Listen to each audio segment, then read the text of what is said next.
Assalomu alaykum hammaga. Yana bitta videoda ko'rib turganimdan xursandman. Bilaman ancha bo'ldi chiqarmaganimga. Kutganlar bo'lsa, sizlar bilan yana bir marta ko'rib turibmiz. Videomiz yangi uyga joylashishning ikkinchi qismi.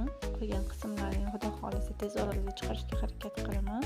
Hozir oshxonadan boshladim, chunki idishlar judayam ko'p. Ularni hammasini joylashish oson bo'lmadi. Haligacha joylashtirib bo'lmadim, ishonsanglar. Mehmon kutadigan idishlarim hammasini tepalarga joylab tashladim. Korobkasidan bo'shatib, korobkalarni ko'chamizga olib qo'ygan edim. Keyin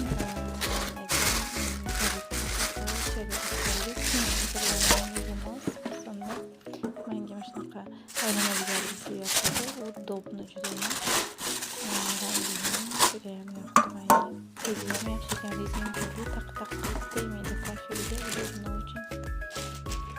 Ko'rib chiqdim, mana ko'rganingizdek smesительный judayam korobkalari va tualetga qizlarni vana tualet xonasi tualetlarni joy qo'ygani uchun uni qanaqa etishni bilolmaymiz. Bir tualet bir vanna deymiz. Shunaqa tualetni bir manga qo'ygan shunaqa podstavka olib kelgandilar. Bularni hammasini o'zim yasashga qaror qilib o'zim yasadim. Boshida bilmasdan noto'g'ri yasab qo'ygan ekanman. Keyin yechib boshqatdan to'g'ri qilib yasadim. U yerda sxemasi ham bor ekan, qog'ozi qanaqa yasash to'g'risida.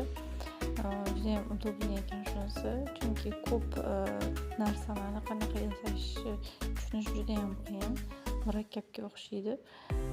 Oson, uni tushunmaguncha ancha vaqt ketadi. Ko'rganinglardek men noto'g'ri yasamanman hozirda. O'zini shunaqa orasiga suradigan suyuqligi bor ekan, tezroq buralib, tezroq bir-biriga kirishishi uchun. Mana noto'g'ri yasadim, ko'rgan bo'lsanglar. Hozir keyingisida to'g'ri yasab qo'yaman. To'g'ri yasab qo'ydim, videoni to'xtatib turdim, chunki judayam uzoq video bo'lib ketdi. Bu 10 minutdan oshiq bo'ldi. Buni qisqartirib tezlashtirishga harakat qildim.